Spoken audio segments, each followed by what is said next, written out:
What's going on, everybody? My name is Khan, and this is episode 3 of the SAT Reading and Writing Mastery series. Now, last episode we broke down inferences, so if you haven't watched that one yet, you should go and check it out. The playlist should be attached to this video. Today we're going to be tackling command of evidence, which is another one of the 9 topics overall in the reading and writing section of the SAT. So it's really important that you execute it correctly. Now, in my personal opinion, the command of evidence, once you nail down the structure, once you nail down the strategy, it's actually a pretty easy question type.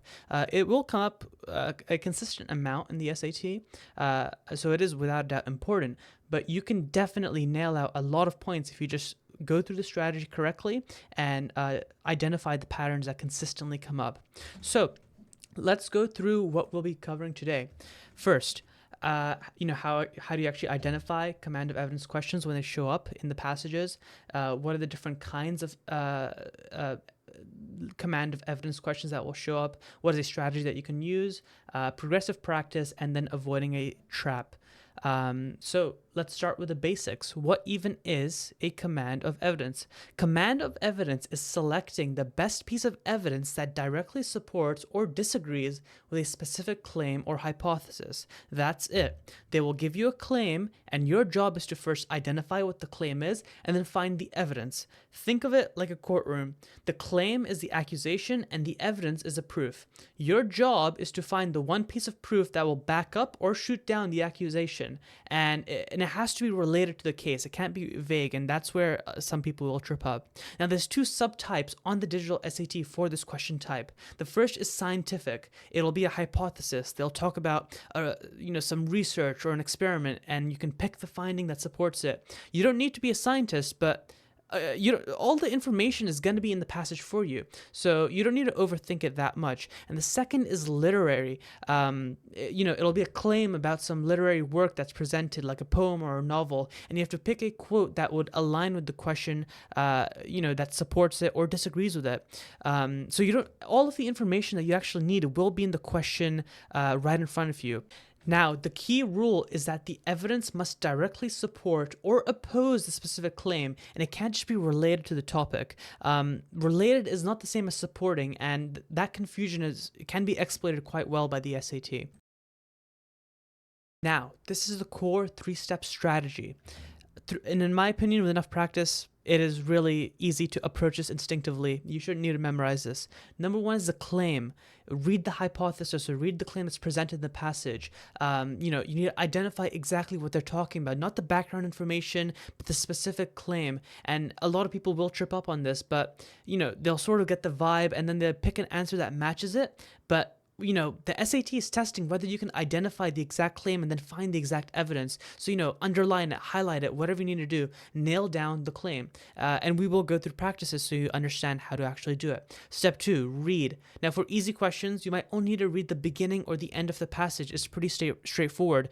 Saving time is quite necessary. But for medium or hard questions, you're probably going to have to read the entire passage carefully.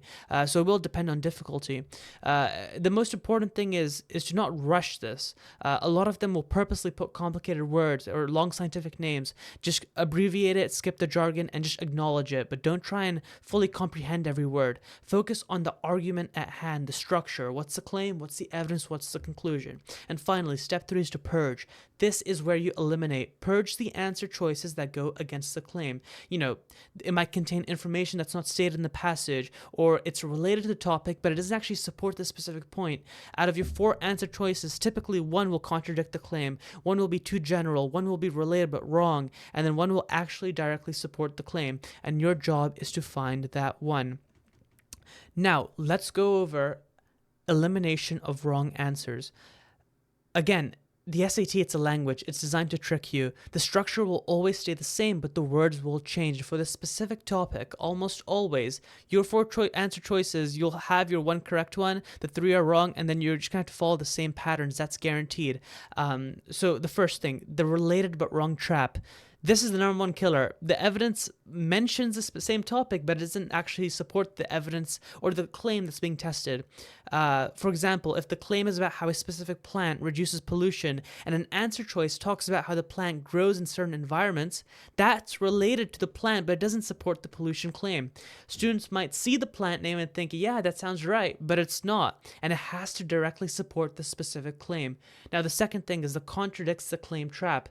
This one goes against the hypothesis or claim. It includes opposite results or conflicting findings, and it's the easiest to eliminate if you actually identified the claim correctly in step one. If you know exactly what needs to be supported, anything that says the opposite is immediately gone. And finally, the too general trap. This one is vaguely connected and, it doesn't address a specific aspect of the claim. It describes the study or the work, but it doesn't actually prove anything. It's background information that's dressed up as evidence to trick you. And if it doesn't directly answer the question, does this prove the claim? Then it's too general. Now, let's go through practice, easy, medium, hard. And you can bookmark these things. You can screenshot them if you need to. Let's go through the easy questions now. I'll give you 5 seconds and you can pause the video and figure it out for yourself. All right, so this is a literary command of evidence question. We Are Marching is a 1921 poem by Carrie Law Morgan Figgs. In this poem, the speaker predicts future success, and the question asks, which quotation from the poem most effectively illustrates the claim?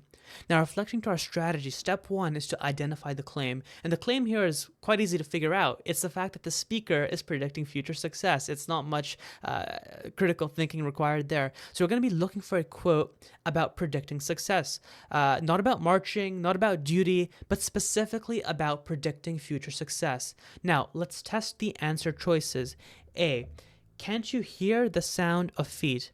Again, this is about the act of marching, so it doesn't predict future successes. So A is definitely not going to be the answer in this case. B, you who are out, just get in line. This is a call to action. It's not a prediction. It's telling people to join, but it's not predicting success. So it's not going to be B. C, we have answered duty's call. This is about the past. What they've already done. So it's not a prediction about the future, so it's not going to be C. D, we shall never know defeat. Now, this is a prediction. We shall never know defeat is literally predicting future success. It's forward-looking and it's about success. So the answer in this case is going to be D. Now, I'll give you 5 seconds to pause and try out this one on your own. All right, so this one's a bit different. We've got a table on the screen and it shows recordings of female bottlenose dolphins with their calves. 4 dolphins, FB07 recorded in 2012, FB25 1989, FB43 1992, FB79 2018. Biologist Layla S. Sayi and her team analyzed these recordings, and the question asks, according to this table, in which year was the dolphin with the ID FB43 recorded with her calf? Now, this is a pretty simple question. I wouldn't necessarily use the full strategy. It's pretty straightforward. You can literally just look at the table. FB43 is 1992. That's it. You don't need to overthink this one. So the answer in this case, it's going to be D. Now, let's progress on to the medium questions. This is going to be a bit more denser, and the potential answers will be trickier, and you'll need to be more precise with identifying the claim. All right, I'll give you 5 seconds to pause and try out this one. All right, in 1967, the U.S. Congress created the Corporation for Public Broadcasting, which in turn created National Public Radio, NPR. NPR began producing and distributing high-quality news and cultural programming to affiliate stations across the United States in 1971. In a research paper, a student claims that the Corporation for Public Broadcasting and NPR were inspired by the British broadcasting system, the BBC, which has been established in the 1920s, which quotation from a work by a historian would be the most effective evidence for the student to include in support of this claim. Now, I did make a critical failure there, and that was that I didn't actually read the hypothesis or the claim first. What I would recommend, of course, is to read this part first and then read the passage. And I apologize for overlooking that. So, step one, identify the claim. The claim is that the NPR was inspired by the BBC, not that the NPR exists, not that the BBC exists, but specifically that one was inspired by the other. So we need to find a quote that draws a connection between the BBC and the creation of the NPR. So I'll just quickly write that down.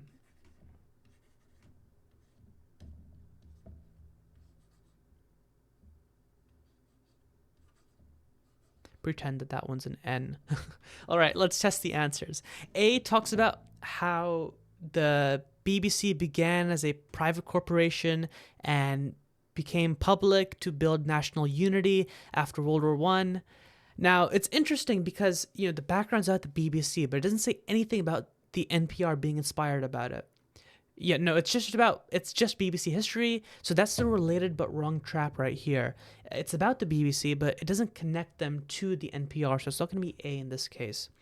B says, for many decades, the BBC had no competition since it held Britain's only broadcasting license, whereas in the United States, the Corporation for Public Broadcasting launched NPR in a broadcasting market already filled with competitors.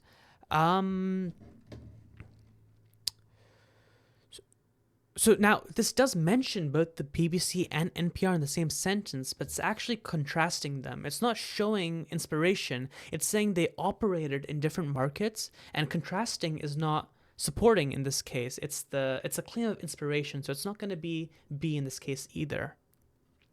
C, Congress's embrace of publicly funded broadcasting reflected a common belief among U.S. politicians that the role of government was not only to ensure people's safety and liberty, but also to enrich people's lives in other way.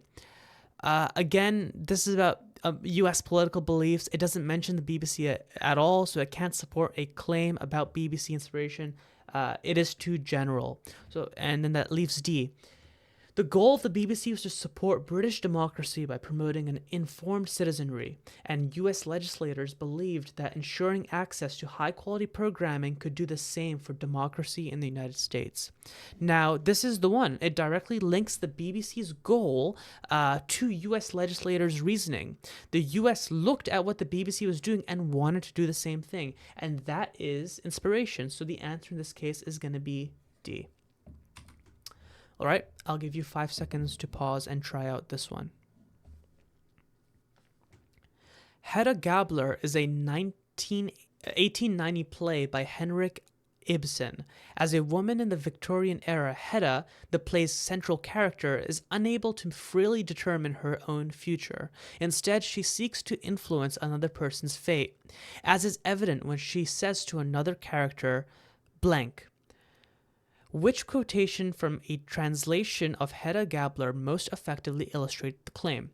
Now, I want you to quickly think, what did I leave out or what did I not do that was really critical here? What was I not doing as part of the strategy that I should have done first? If you said to read the question first, read the claim first, then you're correct. I should have read which quotation from a translation of Hedda Gabler most effectively illustrates the claim. I should have been reading that first and then the passage. All right, step one, the claim. Hedda can't control her own future, so she seeks to influence someone else's fate. We need a quote here where Hedda is literally talking about controlling or influencing another person's destiny. So if we would write this down, it'd be claim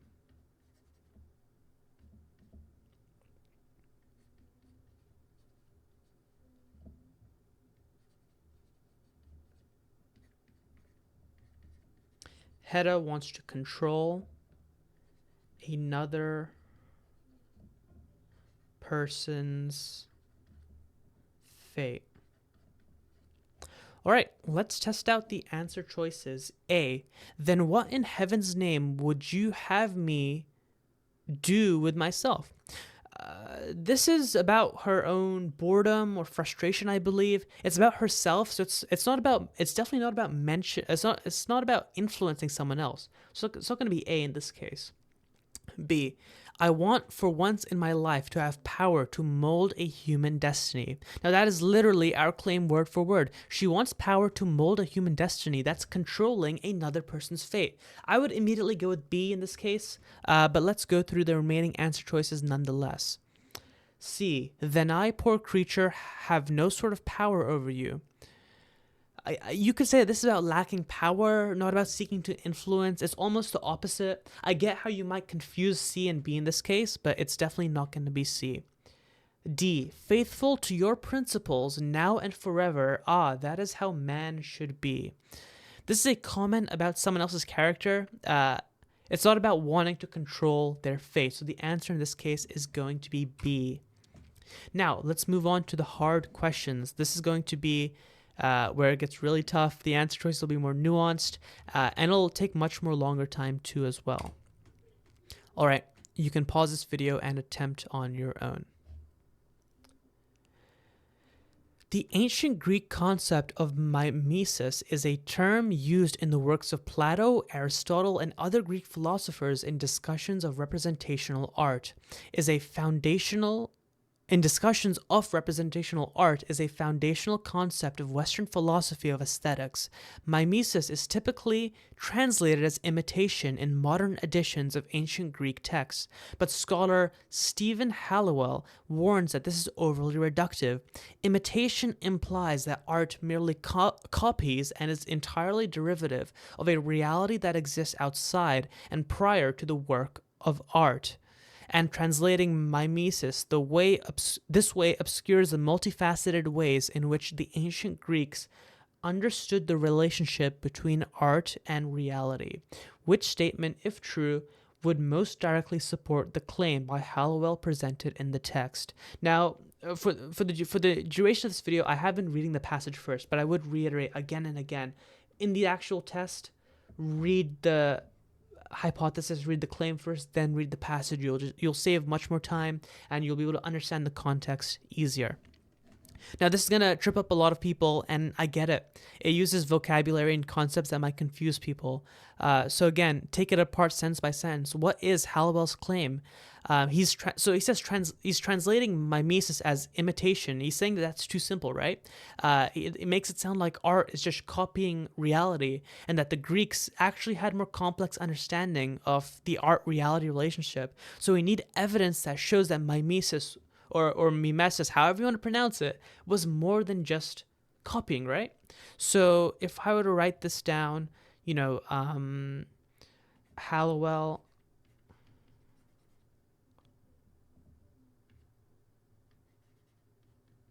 mimesis is not just imitation.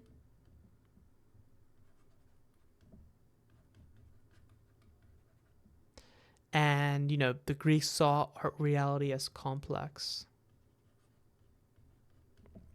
So, let's go through the answer choices. A. One of the earliest appearances of mimesis root word mimos can be found in an ancient Greek tragedy in reference to the dramatic impersonation, and the mime root came to be generally associated with the musical and poetic arts by the 5th century BCE. So this is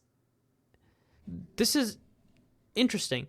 The word history, does it support Hallowell's claim that translating mimesis as imitation is reductive?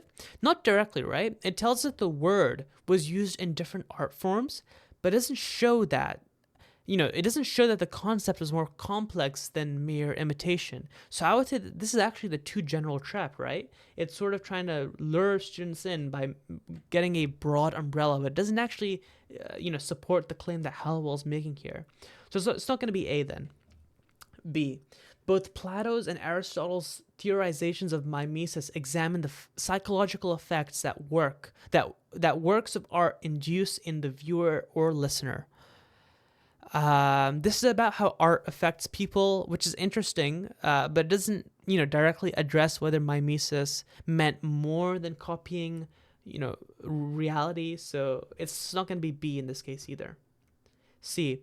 Although several of Plato's earliest philosophical works discuss aesthetic ideas, the term mimesis doesn't appear in Plato's discussions of art until Cratylus, a relatively late work.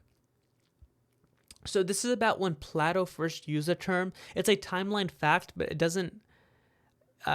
There's no evidence that the concept was more complex than imitation, so it's not going to be C.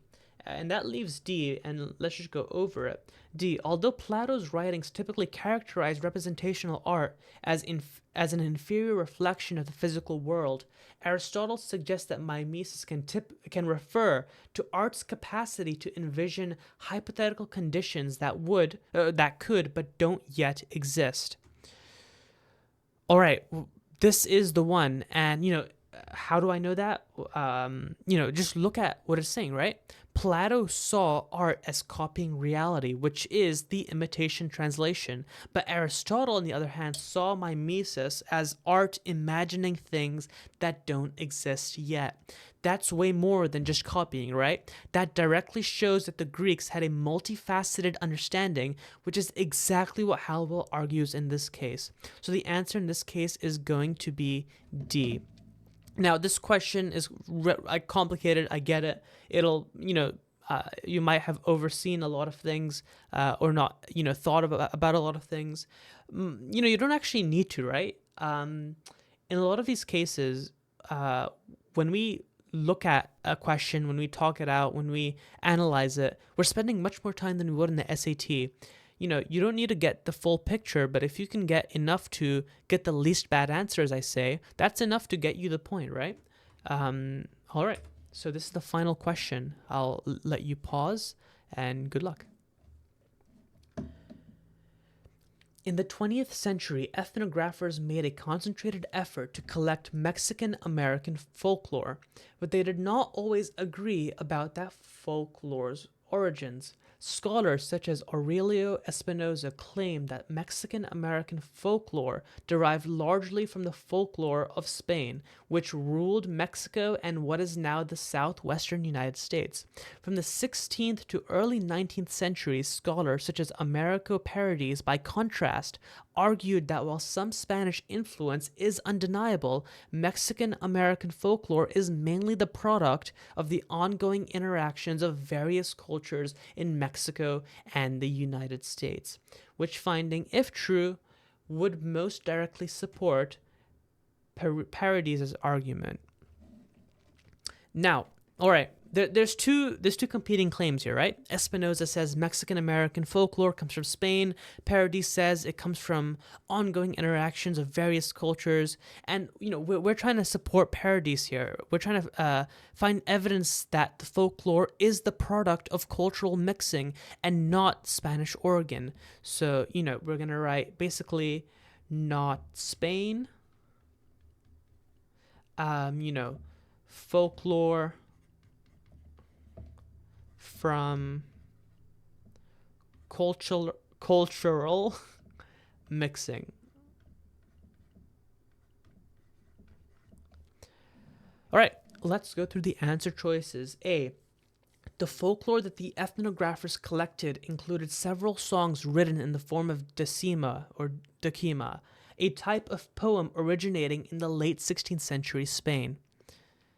This supports Espinosa's claim, or Espinosa's argument, not Paradis's. If the folklore use a Spanish form, that's evidence of Spanish origin, and that contradicts the claim, or that is the trap that we mentioned earlier. B. Much of the folklore that the ethnographers collected had similar elements from region to region. This is, again, I would say it's too general, right? It does tell us that the folklore was consistent, and I get where people might trip up there, but it doesn't tell us where it actually came from. So it doesn't actually support either one of the scholars' arguments here, and so it's definitely not going to be B. C. Most of the folklore that ethnographers collected was previously unknown to scholars. Again, it's too general. The novelty of the folklore doesn't tell us anything about its origins. It's not going to be C. D. Most of the folklore that the ethnographers collected consisted of corridos, ballades about history and social life of a clearly recent origin.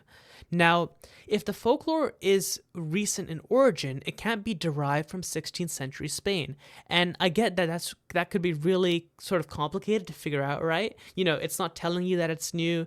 You know, it really, I do get where people would trip up here. But again, if you can't figure out the correct answer definitively, then just try and get the least bad answer, right? A lot of the SAT is just going to be that.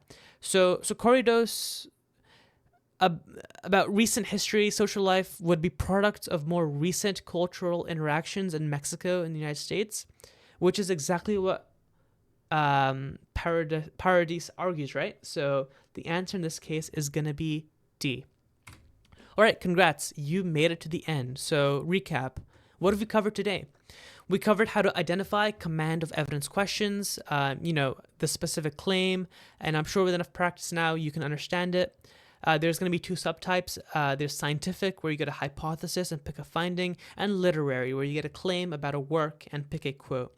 We've practiced the three-step strategy, where you identify the claim, you read the passage carefully, and then you purge the wrong answers. And finally, we went through the traps of, you know, too general, contradictory, or related but wrong. And finally, you know, I understand SAT studying in general can be really mundane. I've created a gamified approach to the SAT. It's a free Roblox simulator under my open education resource. And if you'd like to play it, it's completely free. You can compete against your friends, and then you can simulate the question bank as well. If you are interested, the link should be down below. Anyway, I look forward to seeing you again, and I will be posting more videos with regards to the remaining SAT topics. Thank you.